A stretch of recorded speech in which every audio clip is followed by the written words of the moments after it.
All right. Welcome, everyone, to Nerd of the Rings. Today, we have a very special guest with us, Mr. Jed Brophy.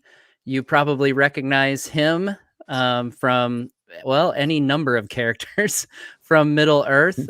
Just to name a few, we've got Nori, obviously, from The Hobbit, Snaga, Sharku, those some of the most quotable orcs in Lord of the Rings. Yeah. Why can't we have some meat? What about them? They're fresh. That's what my sons absolutely love that part. They Yeah. love the voice, everything about it. That's why it's in the movie. It's just for the kids. Yeah, that's yeah. The orcs eating the hobbits. That's for the Absolutely. It's actually a metaphor for getting kids to eat their vegetables. Oh, there we go. Yeah.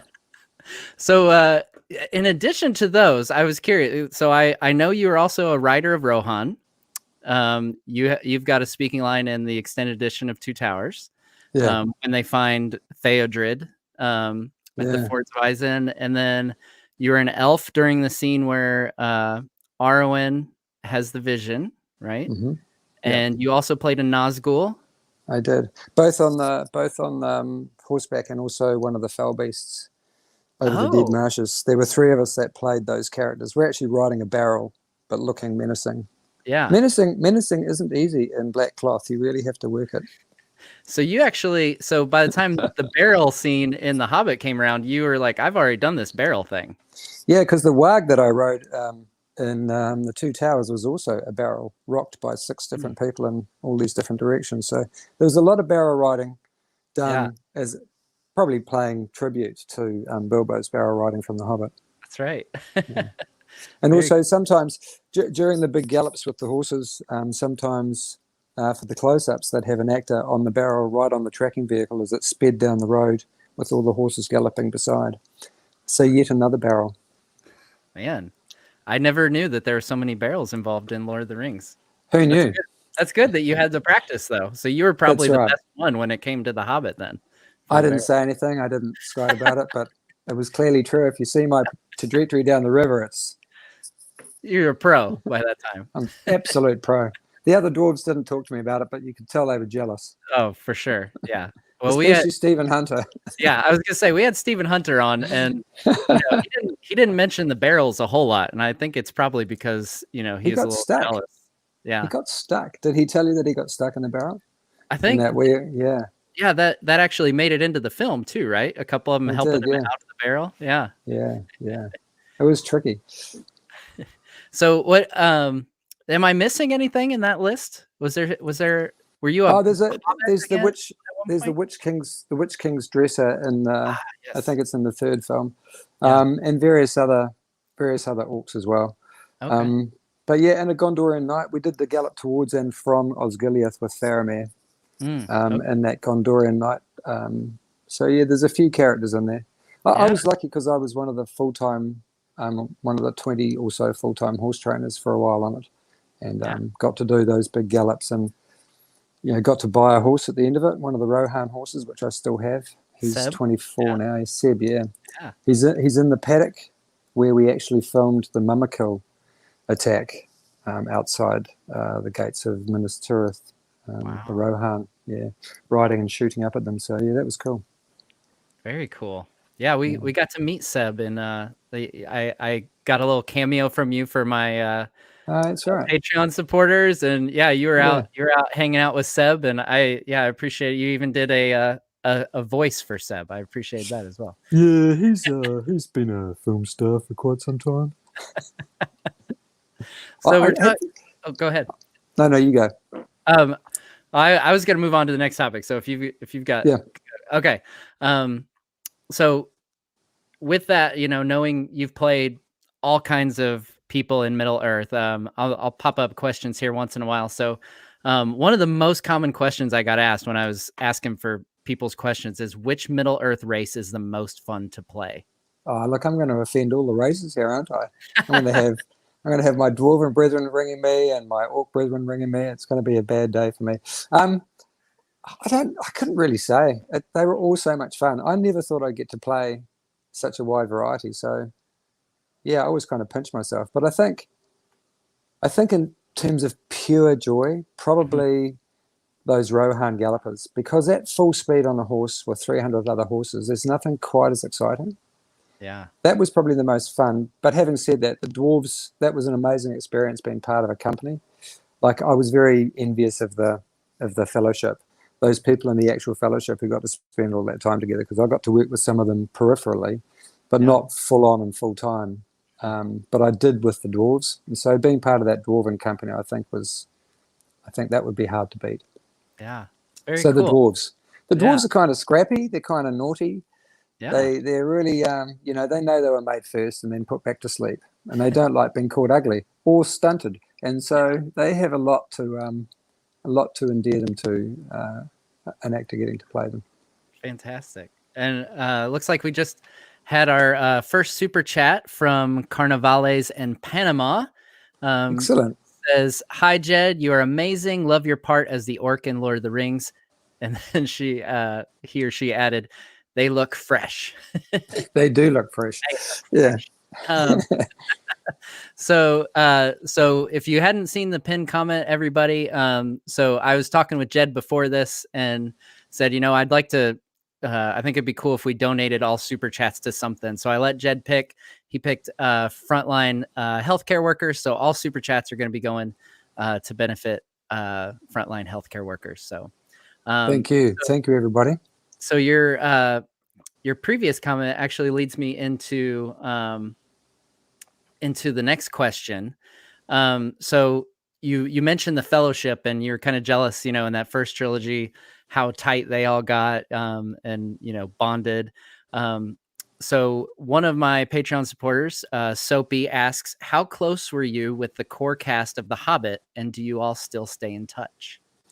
We do when we can. The thing about that company, some of them have gone on to become incredibly fabulous international film stars, and we don't see each other all that often, but I see Graham McTavish probably once every couple of months, and he and I did an amazing job together this time last year with a company from Utah called iFit. We got to do some of the great walks of New Zealand, and I still see my Kiwi cohorts, Peter Hamilton and John Callan, and keep in touch with Adam Brown, and yeah, we pretty much all try and keep in touch at least once a year. But it is an amazing thing that we got to do that with each other. Absolutely. It's a bit like going to war, in terms of, although that's a bad analogy for making films, I guess, but you form a really tight-knit bond because it's quite hard work sometimes, and there's a lot of camaraderie, and that kind of gets you through the hard days. Yeah, I mean, long hours, and it's a very long period of time as well, especially on a production like The Hobbit. I mean, yeah. How long was the total production time on that? I think I was put into prosthetics 277 times. Wow. So, but I wasn't put in the most. I think it was probably Richard and maybe Martin, although he only had prosthetic feet. Mm-hmm. The rest of them was just pure Martin. Maybe, yeah. The ears. Yeah, I forgot about the ears, actually. Yeah. Unless those are his actual ears. Maybe they hide Sherlock and stuff. We're not supposed to say, because Marty's very thing about his ears, but yeah, I'm not supposed to say anything. Yeah. It's just between you and me. Yeah, and, I see other people. Yeah, and I catch up with Dean O'Gorman too, because I've done a few photo shoots helping Dean out with his.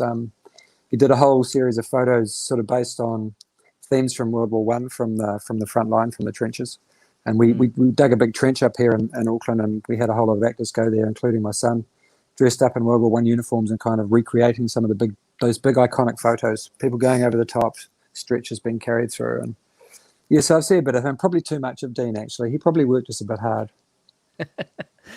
So you mentioned your son. Your son was in Return of the King as well, right? But both my sons had little bits on the film. My eldest boy, he was one of the Hobbit children in the first film in the Fellowship, chasing Gandalf's cart and then being in the party scene and listening to the story. And he was also a scale double. When he was little enough, he was exactly the right height. And they used to put little prosthetic faces on them to play whoever they were playing. So yeah, he did some cool stuff on that. Yeah. And then my youngest son, he got to be Aragorn and Arwen's future son, the future king of Gondor, as he likes to tell people. Yeah. His I always wonder, how much visual effects, like his eyes in that scene, like they're just so, I don't know, like it's like he's piercing into your soul a little bit. Like, does he naturally have that look, or, you know, at least when he was that age, or, you know, how much is it, of that is effects? No, that's pure direction. He was only 5 years old, and we arrived on set quite early the day that they did that close up. And Peter was directing, and Andrew Lesnie, the wonderful, great Andrew Lesnie, was the cinematographer. Mm-hmm. And when he came on set, Andrew was there, and he said to him, "Do you know what you're doing?" And Sadler was like, "Oh, I don't really know." And he put him up on the dolly, and he got him to look through the lens, and he showed him the camera moving in and then turning the corner and seeing Aragorn turn and see him and run into his arms and turn around to the camera. Yeah. And Andrew said to him, "And you'll do your acting face, and you'll think about Mummy leaving, and then you'll be all sad, and then she'll cry," something to that effect. Yeah. And so that when Peter came in, he actually asked him, he said, "Do you know what you're doing?" He said, "Oh, yeah, I'm going to run into Viggo's arms and I will giggle or something. And then I'll do my acting face and she will cry." And Peter was like, "Yeah, that's pretty much it." And then just kind of talked him through thinking about his own mother, you know, the times when he's been wanting to stay with her and then she has to go. Just that thought of, please don't go. And with children, they can actually hold that thought probably better than adults, because there's no artifice. They're not thinking about the character they're playing. They're just holding on to that one kind of single emotion that they've been given. Yeah. And that, I think, from memory, I think that is take one. I think that's the original, the very first one that they shot. That's so cool. Yeah, I thought of that, you know, when I started thinking back of all the roles you played, I was like, oh yeah, his kids are in there. And like ever since I've had kids myself, you know, I originally saw the films back before I had kids, but since having kids, like that look is even more, you know, just kind of cuts you right to the core. Yeah, it does. Yeah, it's a wonderful moment in the film, and really cool for him. I think he was 6. He didn't go to the red carpet, not with us. He went with some friends of ours. We didn't know wasn't meant to be at the red carpet for the premiere. We thought maybe he was a bit young at 6, but we went to the cast and crew screening, and when that moment came on, you know, just the kind of, he remembered everything about that day. He had a great time working with both Viggo and Liv. I mean, what a lucky kid. Who gets to do that? Gosh, who are the people that you've worked with? Oh, you know, Viggo Mortensen and Liv Tyler, just a couple of people. Yeah. Not bad for your first go around, I guess. Yeah, and largely unaffected by it too, you know. But he's managed to get a little bit of travel out of it and go to a few conventions and talk about that experience. It's hard because he was 5, man. It's hard to really remember kind of what it was like. You're that young, yeah, for sure. Well, we just got another super chat. Thank you, Timo Took, friend of the channel.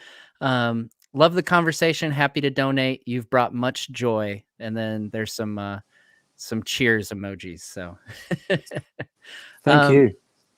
So the next question, you mentioned prosthetics, actually. This brings me to my next question. And you could refer to both, you know, your time in Lord of the Rings and The Hobbit.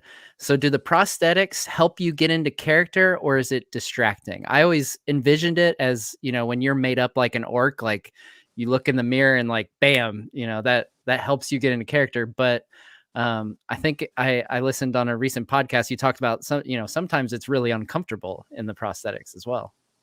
Yeah, it's you wouldn't do it if you thought that it was going to be 100% fun being stuck under rubber. And the thing is that you know, the difference these days with silicone as to foam latex is foam latex was a lot harder to maintain. It used to fray in what we call the blend joins, you know, where you've got maybe 9 different separate pieces: the chin piece, the mouth piece, the nose piece, forehead, cheeks, and then the ears. Keeping it separate like that, you get a lot more subtlety in the movement. You get more kind of like muscular control than just a kind of one whole piece. But blending those edges where they blend together with foam latex takes a lot of paint and a lot of expertise and a lot of touching up in between takes, whereas silicone it's got different properties to it. And I would be, you know, a makeup artist would be more succinct about this, but they are quite heavy. You do feel them on your face, and you have to get used to that feeling of having it glued on and taken off every day. And then there are lenses that go in your eyes. and then there are the teeth that you have to wear, and you have to make your mouth work around it. So it's something that goes piece by piece, goes on. The character starts to come, and then once the paintwork's going on, and you have the teeth in, and you can kind of start to work it, then you can kind of look and see what you do. Yeah, it's an exciting thing when the design is great.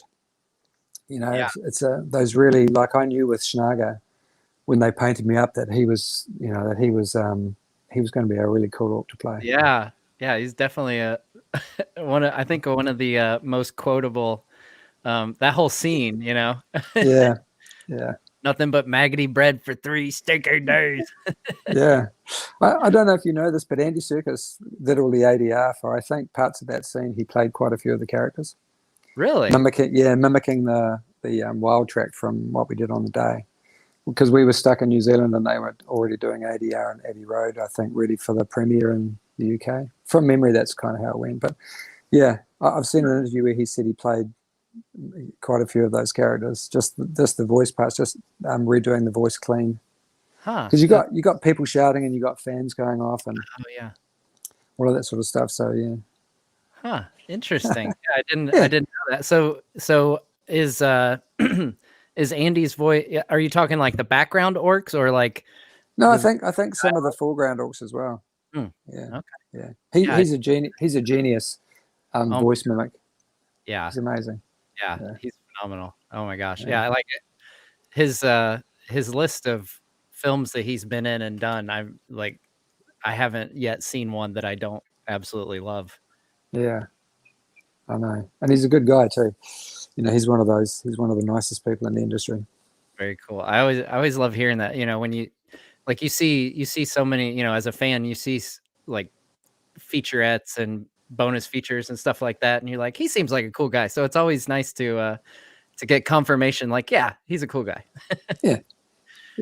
So you mentioned some of your Hobbit castmates, that you've worked with and been in contact with, since the filming. You actually just recently had a film release that you starred in with Mark Hadlow called Moon. Yeah. And I actually just watched it recently, and I absolutely loved it. It was really good, and it was kind of cool initially, because I still, excuse me, I still look at you guys and I'm like, oh yeah, it's Nori and Dory, and not in that film. No. Yeah. For those of you with kiddos, do not watch the movie with your kiddos in the room. No. But so what was it like working with Mark again and on that film?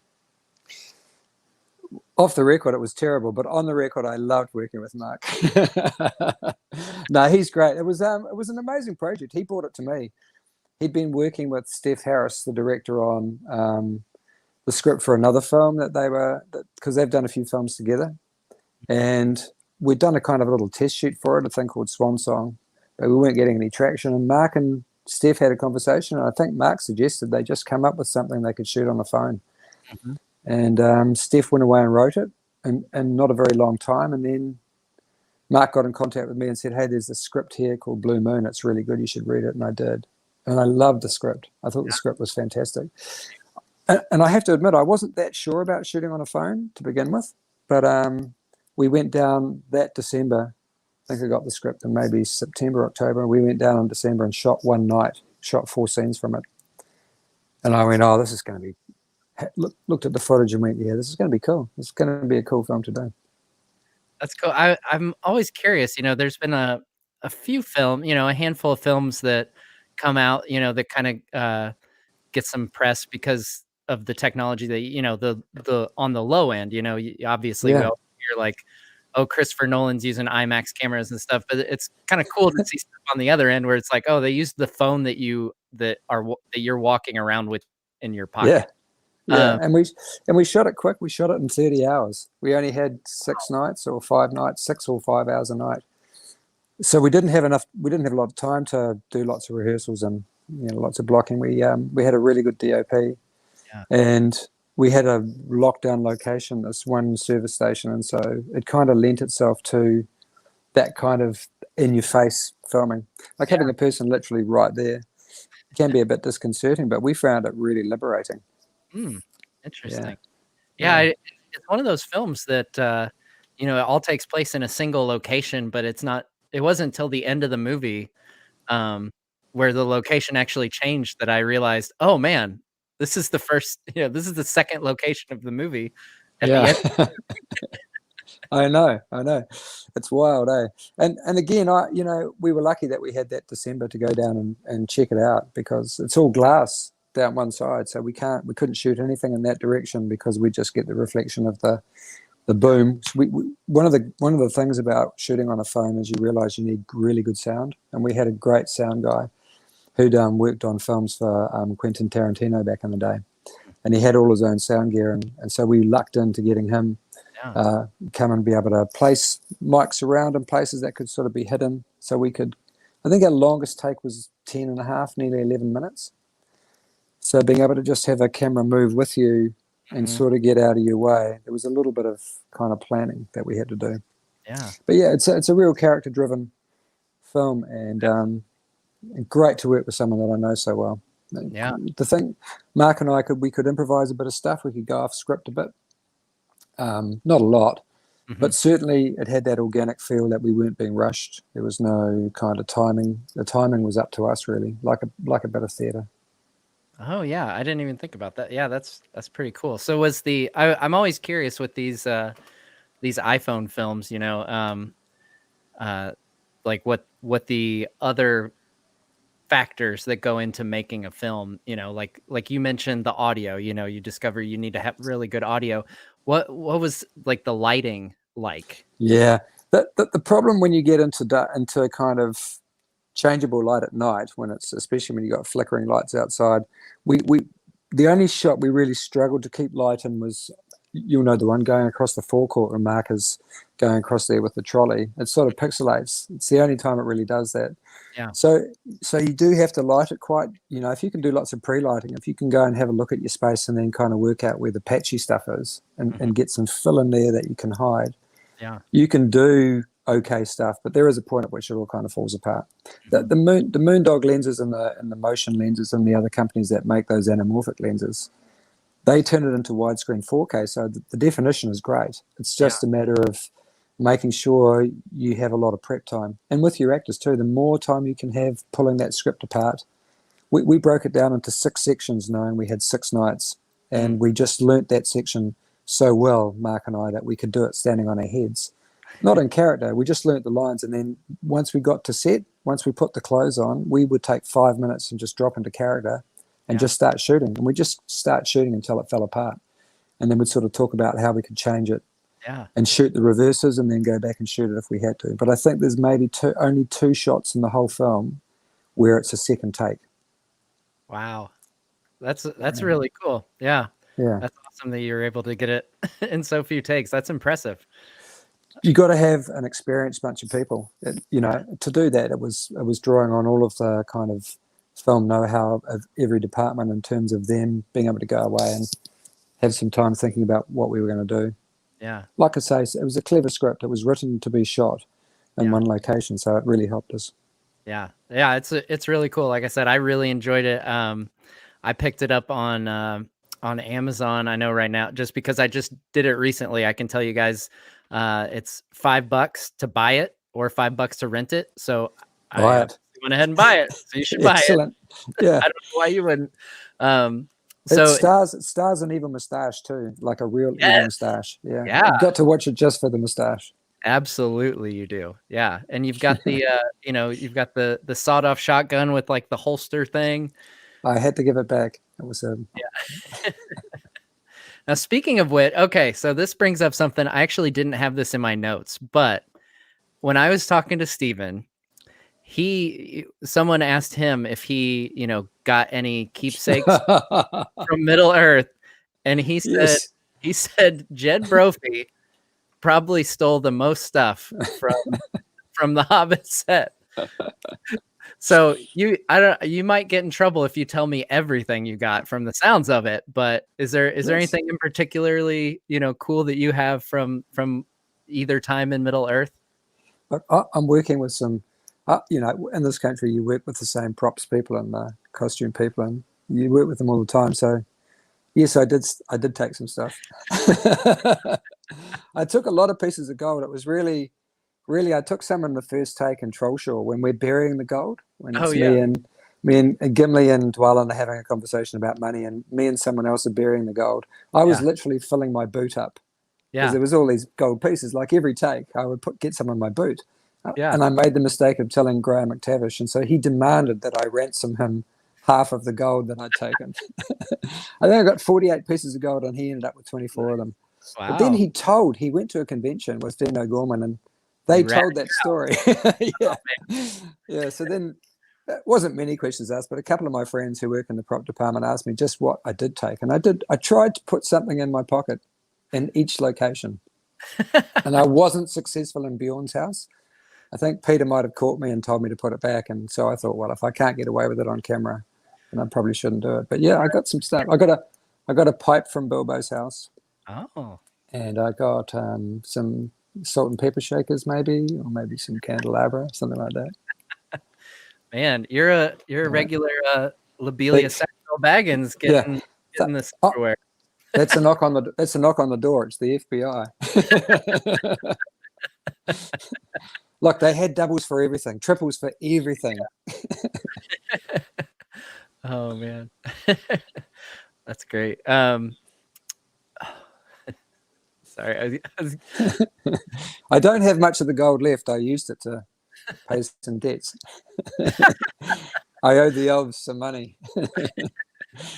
So that's a very in character thing for you though, because I was telling you earlier before we hopped on the live stream. So one of my favorite behind the scenes books, if I can get it in camera here, the Hobbit Chronicles. Yeah.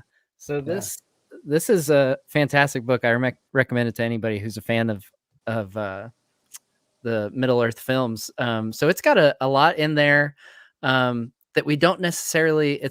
We either don't see it in the Hobbit films, or it's more noticeable after you've read the information in here. Like, for instance, the big thing with Nori is he likes to steal things. So, I mean, in your defense, you're just being in character. So absolutely, yeah, it's part of my job. Yeah, we should just tell Peter Jackson. I mean, it's just Jed being a character. So, some of the things that I picked up on, as rewatching the films in light of the stuff you talk about your character in the book. So we have the obvious moment in Rivendell where there's like a cup or something that you're shoving in your jacket, and another thing you said is he's looking for the exits because he's kind of a shifty character, and like in Beorn's house, the other dwarves are kind of looking around, and you're just kind of like glancing around for the exits kind of thing. And you mentioned Glowin. Glowin is says Nori get a shovel, and in the book it talks about how Glowin and Nori both have kind of a mutual appreciation for money. So there's those little moments like that that are there, especially if you've heard some of this content from the book. So are there other things, anything else from as Nori for the character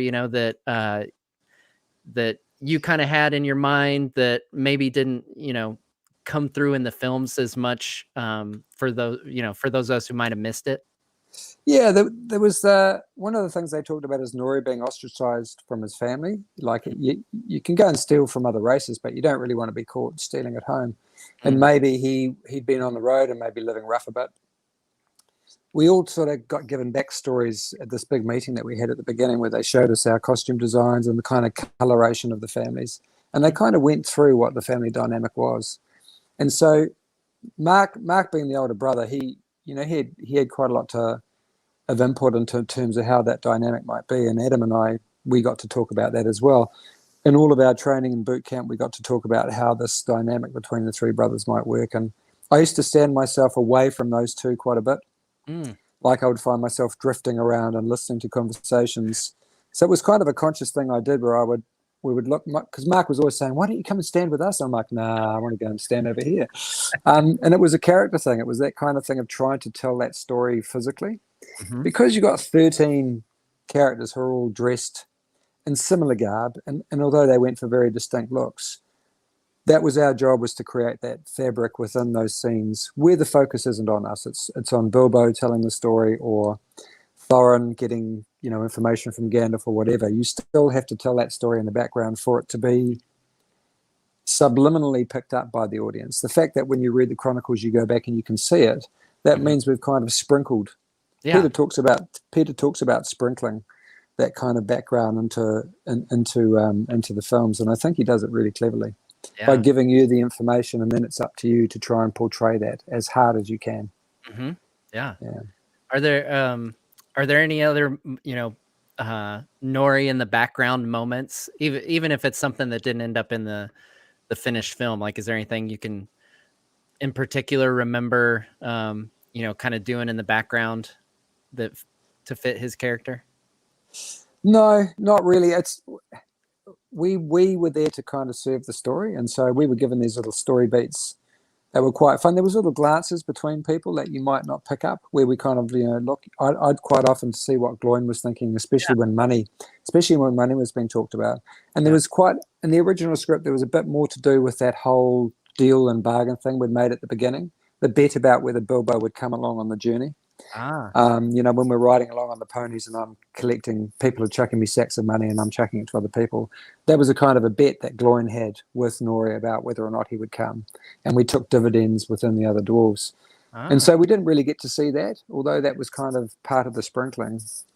If we'd had time, if we'd been able to make for our 50 films of the Hobbit, we could have sprinkled all of that stuff in there. But that's not the way that it works. Right. Yeah. That's great. But yeah, it was fun kind of coming up with ways that we could keep ourselves as a unit, but kind of trying to tell those stories. There was an enmity between Dwalin and Nori that Graham and I played quite a lot. Okay. And then he kind of saves me and picks me up and dusts me off after we fall through from the troll caves. So little things like that, they were kind of fun to play. Yeah, I think that might be in the book as well. That Dwalin's kind of not sure about Nori a little bit. Yeah. So you mentioned the bit with you and Gloin not making the final cut. So I have another question here from Patreon. What was your favorite scene that was cut? Yeah, I don't really know. That's a really, really hard question to ask, because if it were up to me, I'd leave them all in there, everything that we shot. It all feels like gold when you're doing it. Yeah. When you get the extended version and the theatrical version, it's always nice when you see the extended version and there are little bits that you did kind of that are in there, like the little exchange that I have with Dwalin and Bjorn's house, where I'm going, let's go out the back window, and he's sort of going, what are you? Don't be a coward. And the stuff where I'm caught stealing from Rivendell when the goblins tip out the bag, and you always hope that those moments will get extended a bit, but that's just an actor's ego. You always want to see yourself on screen more.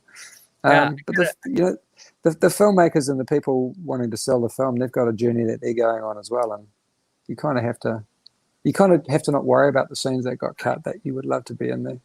I like them all. Yeah. All the bits with Nori that were cut. All that bit. No matter how many hours long the movie would be, I would watch them all. I think there's something like 1 million feet of film out there from The Lord of the Rings, probably. If you put it all together, all the bits that they cut out of all of the films, there'd probably be a lot of film left to make. Yeah. So my kind of theory, I'm sure you're probably aware that, Lord of the Rings and The Hobbit came out on 4K recently. Have you seen it in 4K yet? I haven't, although I have a 4K TV, but I'm just not sure how I'm going to get to watch it. But when I do, I'm definitely going to watch it in full. And show. Someone out there with a 4K TV who's got it. Get me on the weekend. There we go. Good to watch the marathon. I've watched the marathon a few times at the Roxy Cinema.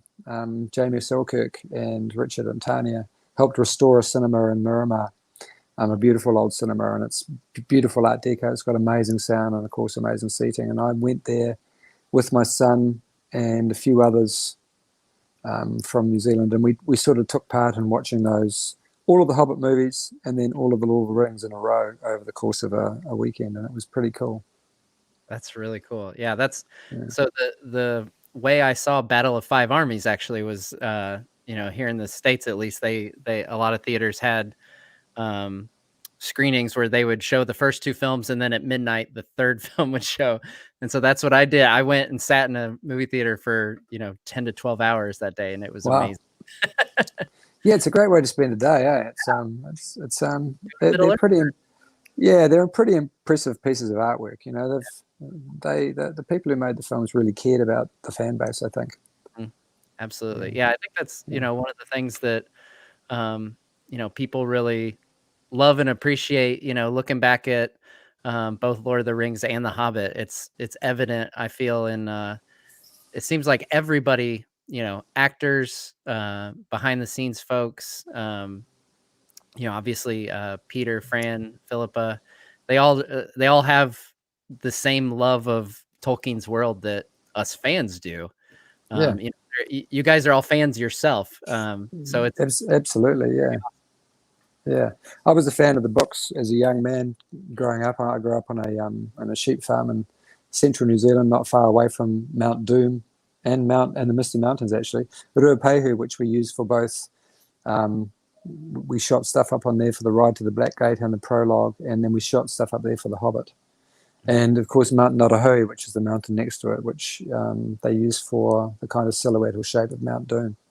They were just half an hour from the top of the hills on my farm. So wow. I grew up with that mythology and being able to look at those mountains. Little did I know, that would have been 1969, 1970 maybe, that, in 20 years' time, I would actually get to be in those movies. It was pretty cool. Yeah. So did you, as a youngin, reading through Tolkien's works, did you look at, what would become Mount Doom and think of that as, I did. Yeah. Locations in the land? That's pretty amazing. Yeah, I would. I thought I was Aragorn, of course, and all the sheep on the farm were the orcs. They were terrified of Strider on his horse. Yeah. That very romantic view of life, my kind of view of life, which one of the things that sustained me on farming life, being able to go up on my horse, believing that I was in those epic tales, and Tolkien, they're the ones that stayed with me. Yeah. Absolutely. So yeah, I've been incredibly blessed, and I know that, who would have thought that a huge fan like me would end up actually being allowed to be in those films. It's been a privilege. Wow, that's fantastic. Yeah. So is being a fan of the books before being in the movies, who is your favorite character? Was it Aragorn? You mentioned Aragorn. So yeah, I think the Strider character of Aragorn, for me, that idea of this person who's hiding his identity for long periods of time, but always doing good for other people. Like, he's not doing it just for himself. He's doing it to try and save the remnants of humanity from this last kind of great evil. Yeah, I think that's, if you're a romantic anyway, a romantic at heart, that's the kind of character. I really loved Faramir too. And of course, who wouldn't want to be Gandalf? What an amazing part! Fly, you fools. Now, okay, so this is going to bring me into something, something else that's, you may have heard, there's a little show being filmed in New Zealand right now that has a little bit to do with Middle Earth. And I know the other day that, you've, as far as the bingo card for races of Middle Earth, really the only thing you're missing is a wizard. So, I think the hashtag I used the other day was Brophy the Blue. I would love to see you as a blue wizard. Wouldn't that be amazing? That would be amazing. Yeah. So, you probably couldn't even tell me if you were involved in the Lord of the Rings on Prime, but is there anything there? Is there interest there or total? Don't know. Yeah. I'm busy enough, so yeah. You never know though. I had to ask. I couldn't go without asking. I know. But even if I knew anything, I wouldn't be able to tell you, because then I'd have to track you down and I'd have to make sure that no one ever saw you again. Right? Yeah. Or Jeff Bezos's crew would, from Amazon would come hunt me down. Any big film, any big film. Absolutely. Yeah. So we got another super chat. $5 donated to frontline healthcare workers from Scramalo. Do you ever watch behind the scenes to get some nostalgia? So like the behind the scenes features, if you're missing your friends from the filming, do you watch the behind the scenes stuff to remember back? Sadly, I only watch my bits. No, I do get nostalgic. There's a friend of mine that I see quite often who was one of the horse department with me, and he quite often comes up and sees my horse as well, and we talk about those great old days of being on location, because that's one of the most amazing things about those films for us as a nation, is we got to see our own country through the eyes of all of these international fans. New Zealand is a beautiful place, but a lot of Kiwis take that incredibly for granted. And I think this last year, because we haven't been able to go anywhere, has got Kiwis to fall in love with that just as much as our overseas fandom and audience did as well. It's a huge character in those films, is the beauty of this country and the remoteness and the kind of almost primordial look to the landscape here. There's a kind of an energy in this country that lends itself to that mythical, brooding kind of atmospheric landscape that an incredible bunch of people were lucky enough to work in. I know that all of those international actors that came here just went, wow, we are so lucky to be here making these films in this place. So absolutely. And it's amazing the variety of landscapes that you guys have. You look at New Zealand and it's not that big, really. No, but we pack a lot in. Yeah, you do. Yeah. It's like those kids' lunch boxes, the ones with all the compartments. We have one of those, the super lunchbox. We have a bit of everything. Yeah. I mean, I did see a thing, Peter, talking about doing all the location scouting and just going, there's so many places they could have used. They were sort of spoiled for choice. I love that story of them flying over and then seeing Hobbiton and seeing the party tree right there and knowing that they'd finally found that location. Yeah. And I've been privileged to go to Hobbiton a lot, and I've shown a lot of my friends around there, and I've even been asked if I'll become a celebrant so that I can marry people there. Like do it in black speech or learn a bit of Elvish, or do it in Kuzdul. Ik fridul sul kazad. Feel the fire of the dwarves as you get married. That's fantastic. Yeah, it was kind of cool. You haven't married anybody yet, then? No, I haven't. No. It would be. Imagine doing it as an orc. I mean, would that be a union you could actually call real? I don't think so. No. And then Nori, he'd just be like making off with the ring from or the ring. Yeah. I just need to go over there and just check this ring out before I give it to you. And he's off.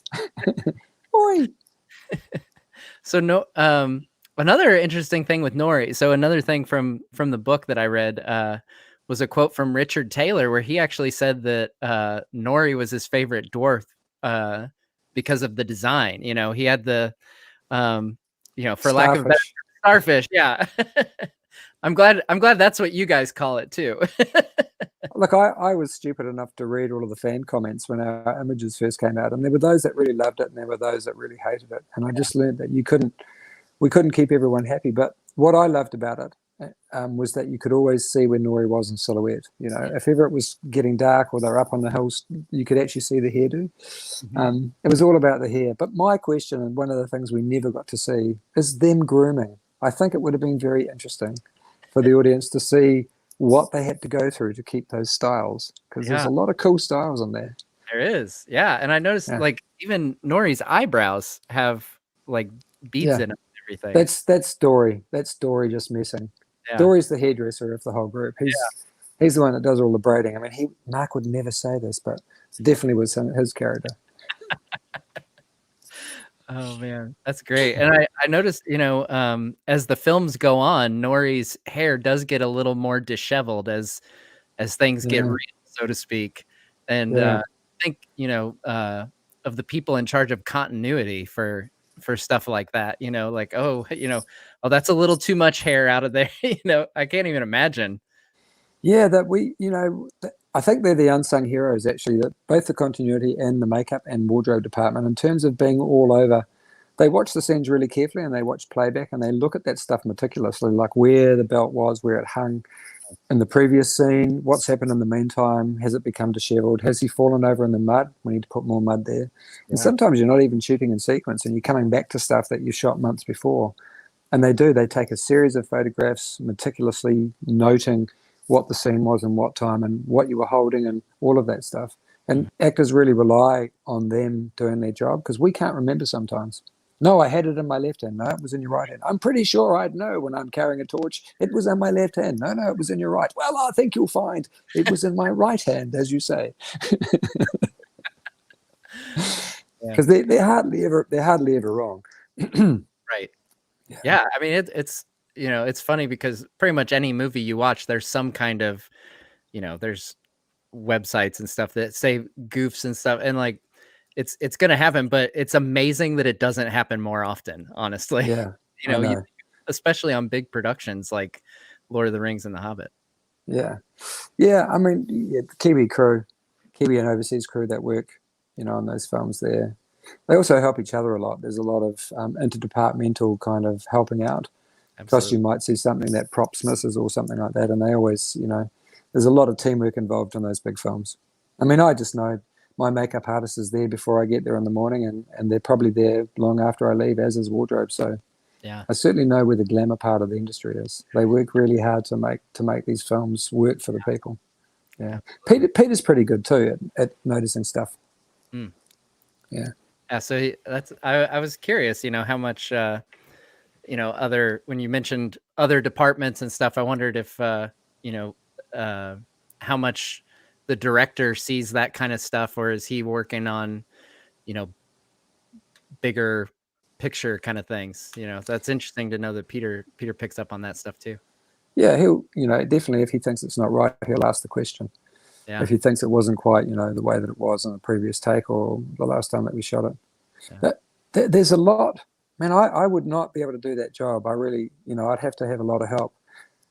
He is amazing for having the story in his head, that he's got a very clear understanding of the way that he wants to shoot it and the drama that he wants to evoke from that scene, and what the overall feel of the scene is, not just for the character talking, but for all of the background players too. He's very clear about the tone that he wants, that he's trying to set, and the rhythm that he's wanting to get, and he knows the reason why, and he's pretty good at imparting that.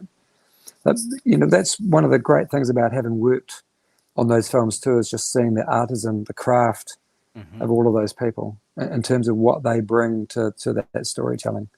I think we can get wrapped up in the fact that we're the ones on screen telling the story, but for me, it's all of that other stuff that makes the difference.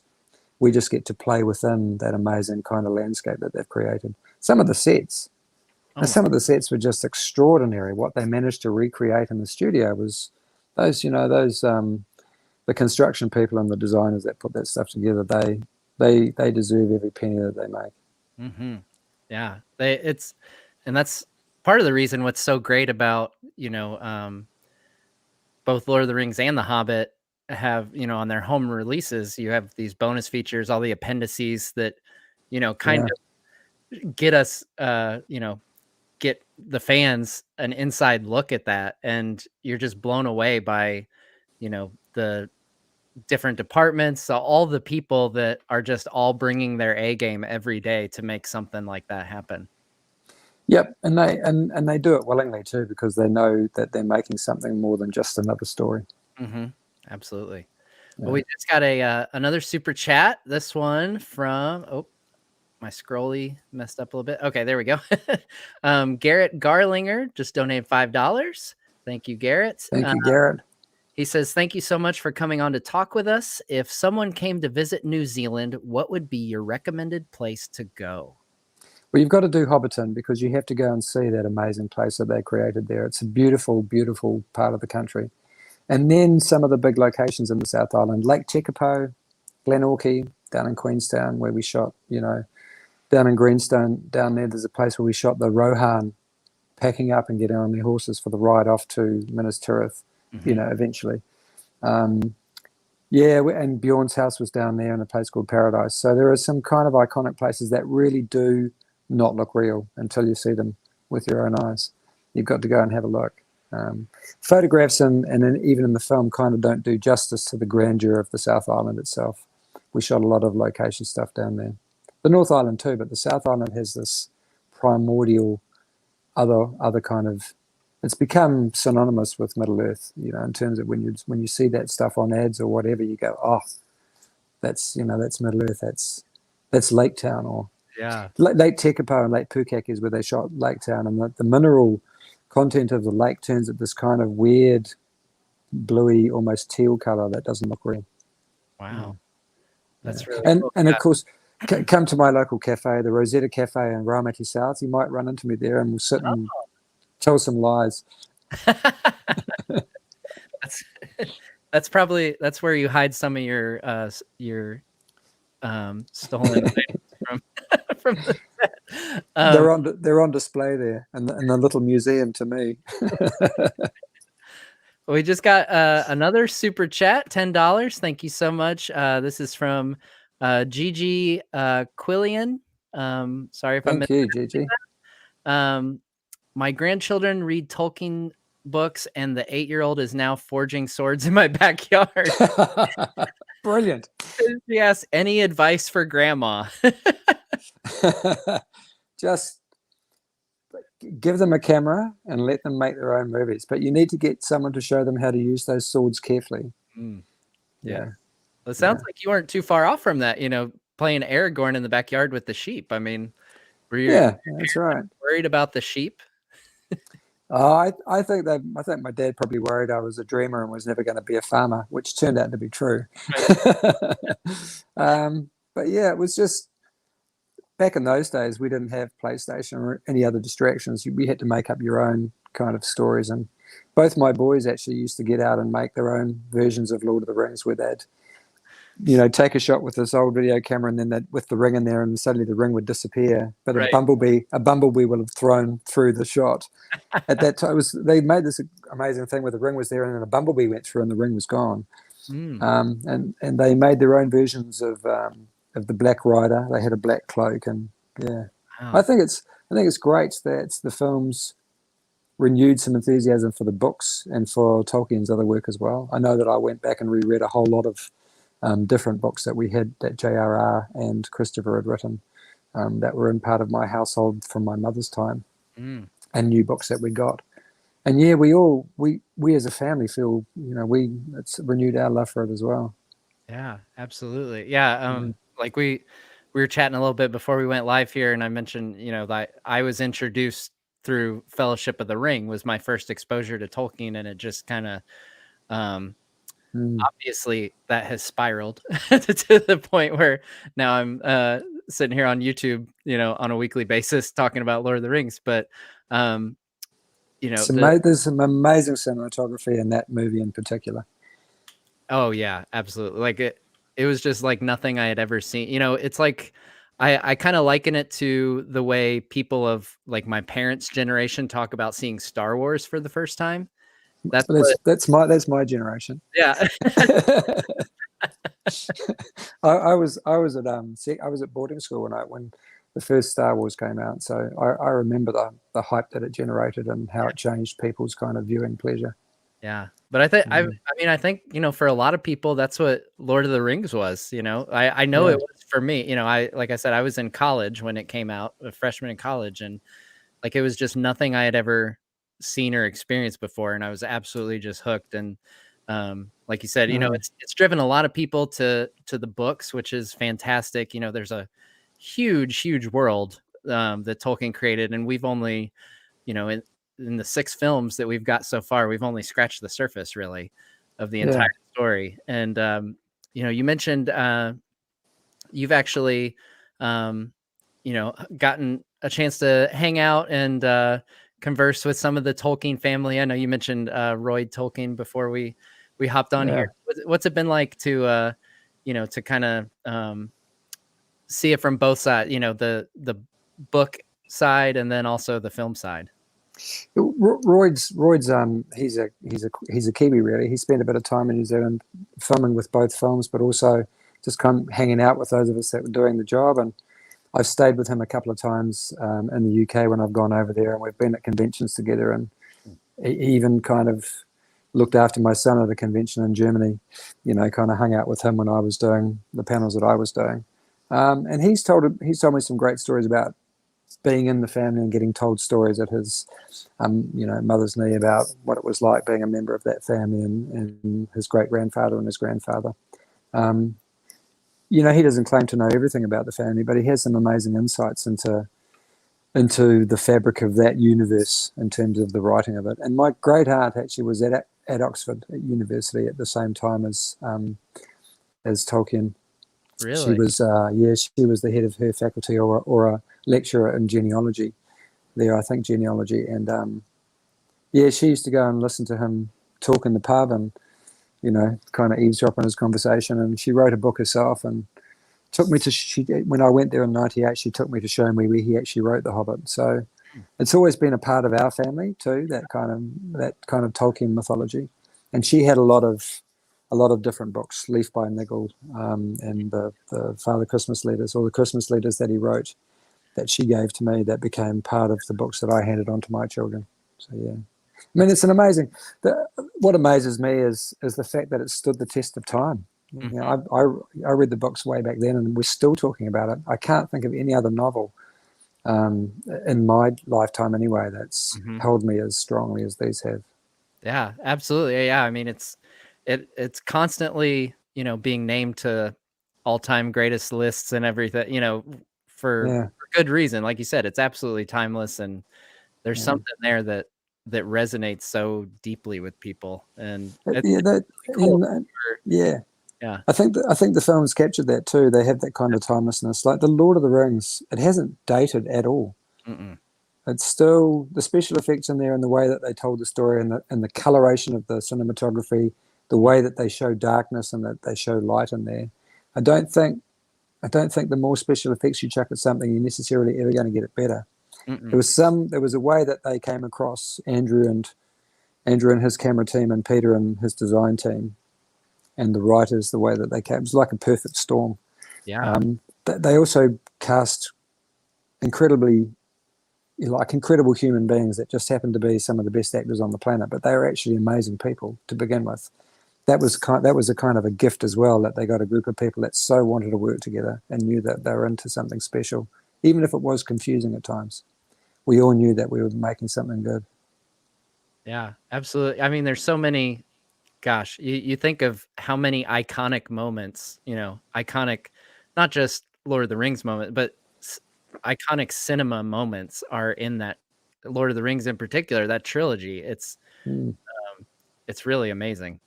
Yeah, and they've been copied too. It's funny. I introduced my sons to the Chronicles of Narnia movies the other day, and they're like, and one of them has actually read it, and they're like, why did this, you know, why is this like this in the movie? I was like, oh, because they were trying to, you know, be like Lord of the Rings. yeah, you can't help it. You know, you can't I'm sure every filmmaker has films that have influenced them in some way subliminally, you know, subconsciously changed the way that they see telling stories. But I've seen that motif of black horses chasing a white horse through trees a few times in films since. Yeah, absolutely. Yeah. Well, we just got another super chat for I think I'm not very up to date on my my currency symbols, but I think this is £5. So excellent. 5 something. I can tell you. It's like $100 New Zealand. So Carl Johnson, thank you, Carl Johnson. He asks, do you have any stories involving the late Sir Christopher Lee during the set of either Lord of the Rings or The Hobbit? I do, and I've shared this story a few times actually. One of the first days I got to work with Sir Christopher Lee, I managed to get 2, 3, 4, maybe four or so days working with him. But on my first day was the scene. I think it's only in the extended edition, and I don't think you see Sharku actually talking, but he asks me a question: Are the wargs blooded? And I say, yes, my lord. They have tasted human flesh. They are ready to attack. And then he says, release the wargs. What I actually said, because I had these huge teeth in my mouth, I said, hi, hi, hey, hey, hey, hey, yo, hi, and my teeth came out of my mouth and hit him in the forehead. All captured on film, kind of bounced off his head, and he turned to Peter and said, is it my turn to talk? He was not put off by it at all. And we had a couple of conversations about working in prosthetics. He told me the terrible time that he'd had doing the mummy, being all encased. And so he kind of understood what I was going through. Yeah. Yeah. I loved, there was a day where he and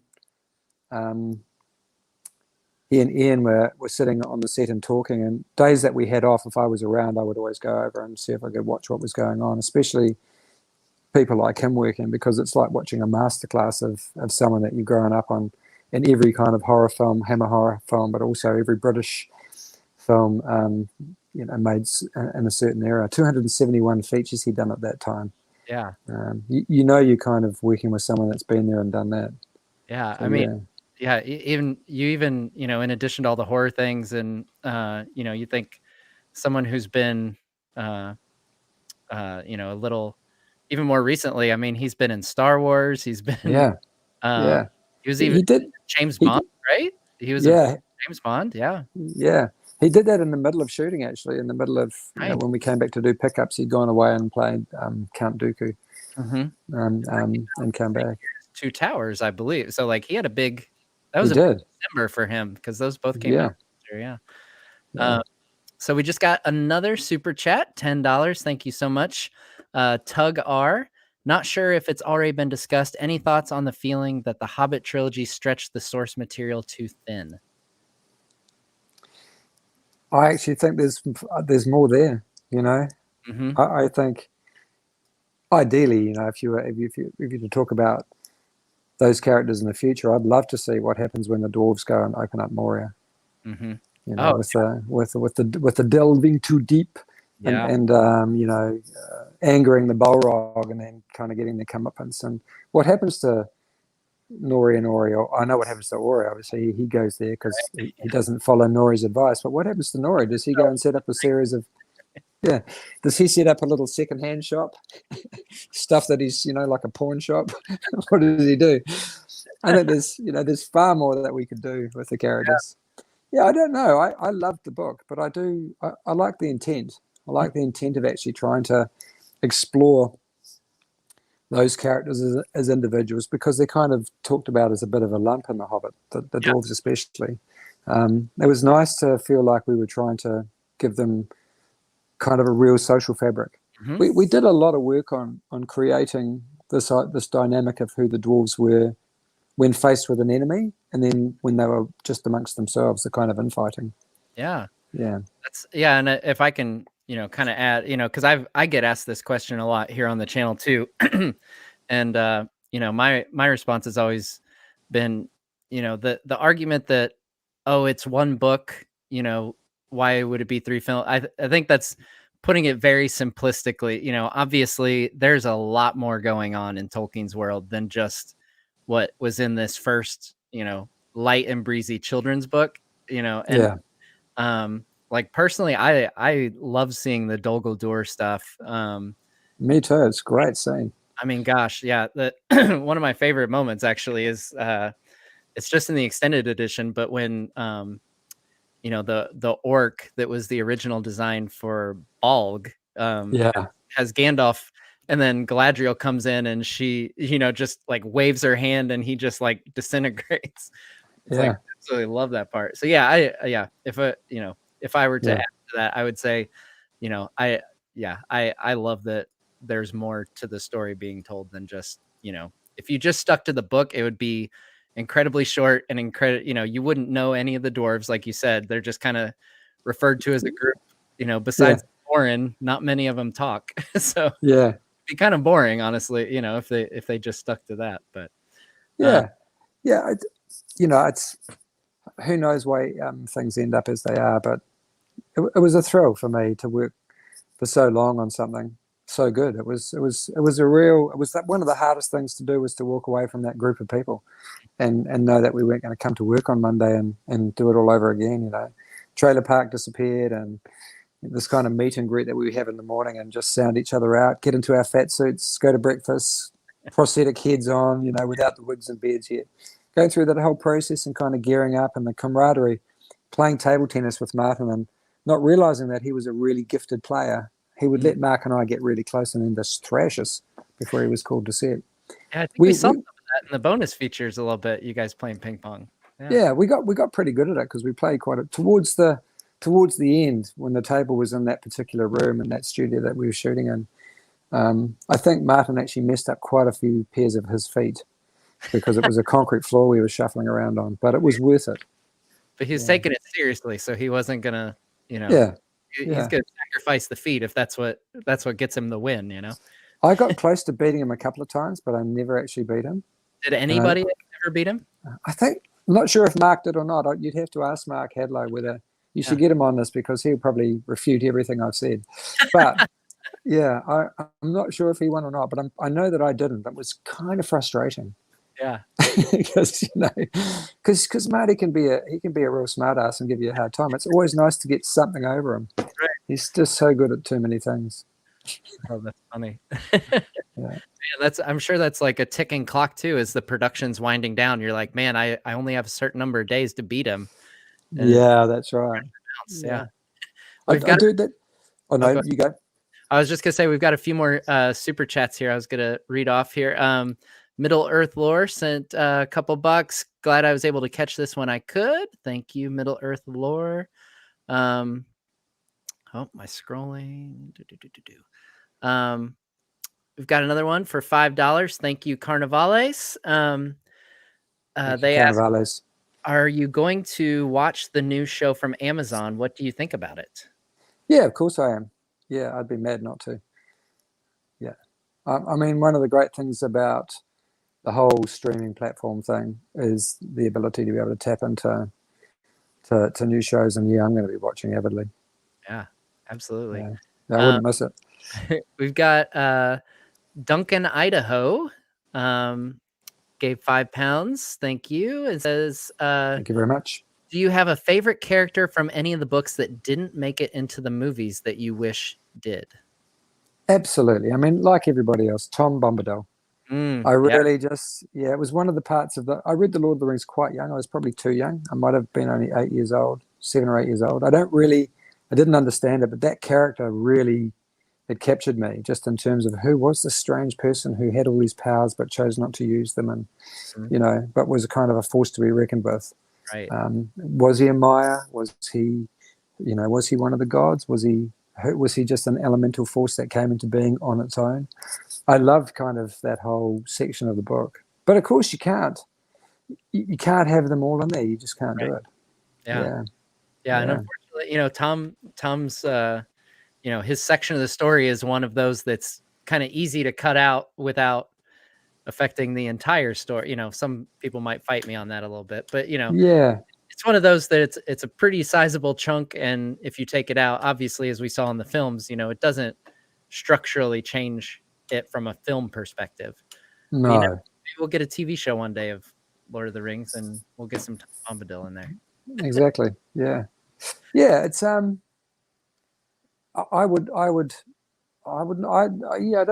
don't know who else I kind of miss from there, really.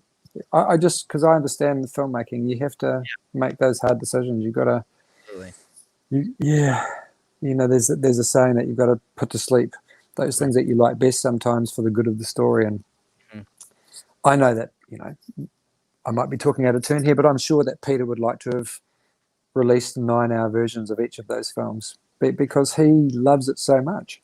You know, he loves making films that he would like to watch, and he would gladly sit and watch 9-hour versions of those films, and I probably would too. I absolutely would do that in a heartbeat.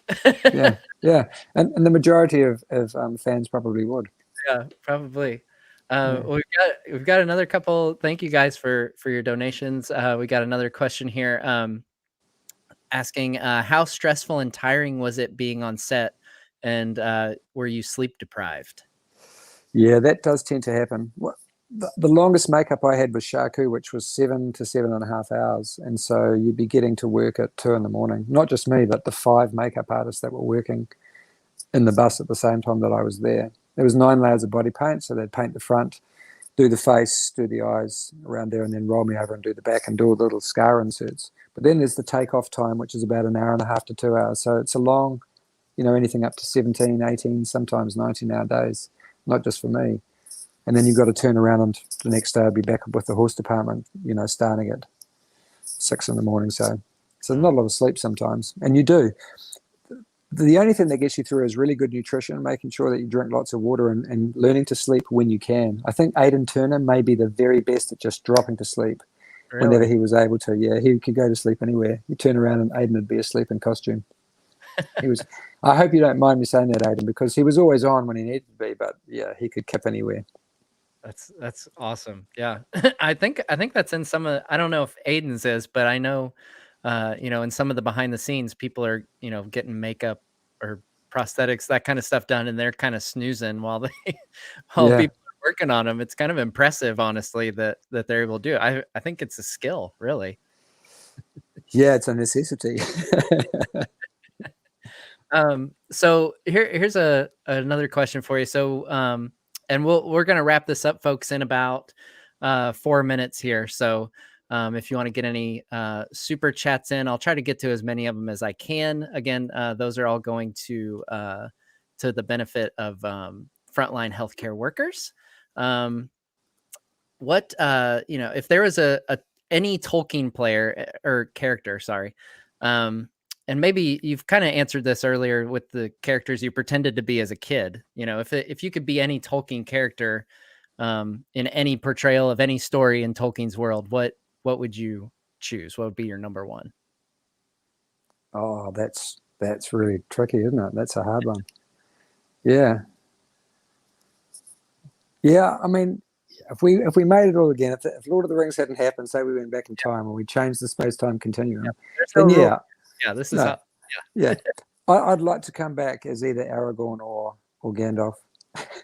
Yeah, I will say, like your Gandalf voice is very impressive. I think it's. I'm not.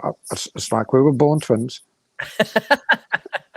Now, would you say, is Ian McKellen the one that you can you have quite a range, just from talking with you here, and when you slip into a voice, and obviously we get different voices from your work. Who would you say out of all your castmates from the 2 trilogies can you impersonate the best? Yeah, probably Ian. I have spent a bit of time around him. Yeah. I mean, he would do himself better, but I did get to to impersonate his voice a few times. He's amazing to watch. It was like a masterclass every day being on set with Ian. His skill level in terms of being able to immerse himself in that character, to go from Ian, and pretty much straight into Gandalf and be able to hold it like that. And I know he has played it for a long time, but it was wonderful to be on set. That first day in Bag End, Stephen Hunter would probably back me up on this. All of us were just in kind of awe that we were on set. There we were dressed up as dwarves, and there was Gandalf. It wasn't us as people. It was we were in character, and there was Gandalf. It was pretty surreal. Yeah. Absolutely. Yeah. I think, myself included, that, when you conjure up a mental image of Gandalf, you think of Ian McKellen's performance. You don't I don't watch the movies and think, oh, there's Ian McKellen. I'm like, oh yeah, that's the Gandalf. Yeah.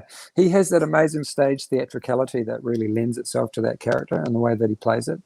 He lets himself go into those emotional places and really feel stuff. And I don't know if I heard this or I'm making it up in my head, but I think he once said that if you think it, it shows. But if you show it, it kind of, you're overdoing it. So just thinking it for the camera and it kind of shows. It may or may not be a quote. We can give it to him. If it's not, then we'll do a secondary quote, Ian McKellen, and then underneath that we'll put Jed Brophy. Or allegedly. Yeah. Allegedly. Yeah. There we go. All right, so we've got one last super chat here, $5 from Emily Crawford. Thank you, Emily. Thank you, Emily. She asks, so many stories have been inspired or influenced by Lord of the Rings. Do you have a favorite literary descendant of Tolkien? I'm a bit of a Raymond E. Feast fan. I've read most of his books. From The Magician onwards and right through to the end of that series, the Rift War series, and most of the books in between, and also David Gemmell and maybe David Eddings as well. I do like fantasy, and that my love of fantasy writers, J.R.R. Martin as well, the Game of Thrones, that all comes from having read Lord of the Rings back in the day, and also understanding that there's a reason why fantasy is like it is. It is escapism. It's a way of being able to kind of imagine a world in a different place. Yeah. I certainly like fantasy as a genre to read, but I read a lot of other stuff as well. Great. Graham McTavish, he's got, he's another one who reads. He reads a lot of books on set. He's always got a book on the go, and I'm always amazed at the kind of breadth of stuff that he reads. He's got such a diverse. I must make myself a bit more diverse. Interesting. So what kind of things did Graham have on set during The Hobbit that he was reading? I'm really useless at people's names. He read a lot of stuff on war history, certain periods. Obviously, there's a lot of stuff in there in terms of what he's just been doing with Men in Kilts, his research into the Scottish Highlands and the heritage there and the culture of the clans. All sorts of authors, biographies, just things that interested him. But yeah, voracious reader. He won't mind me saying that. He was he always had a book on the go.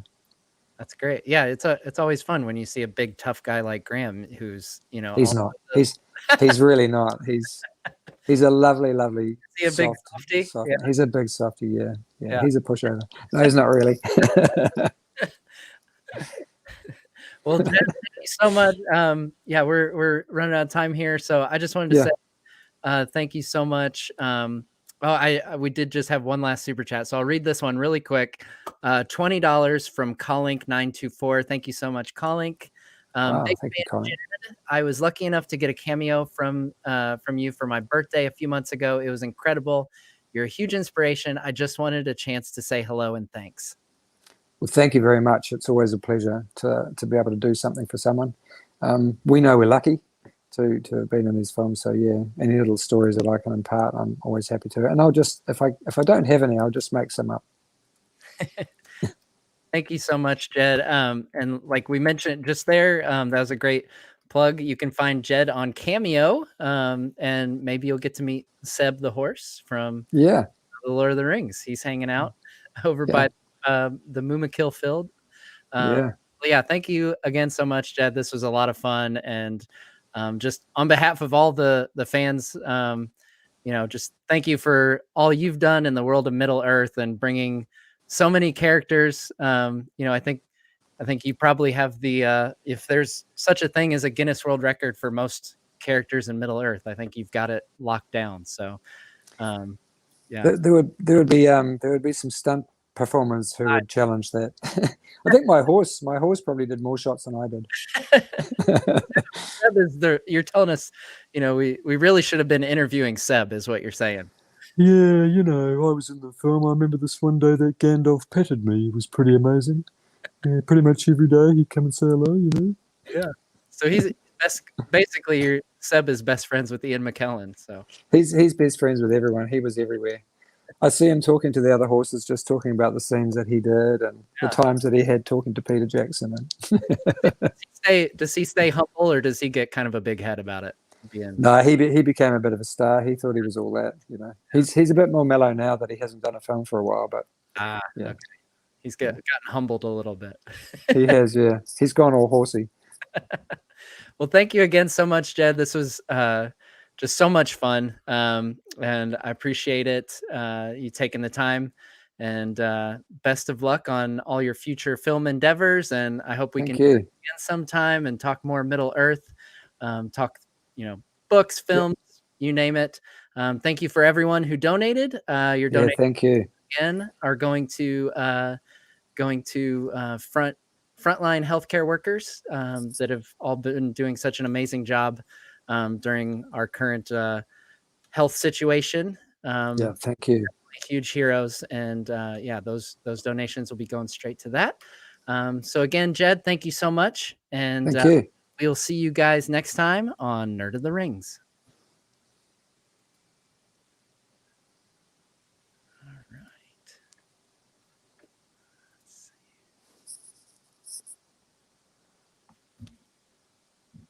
Excellent. All right. Well done.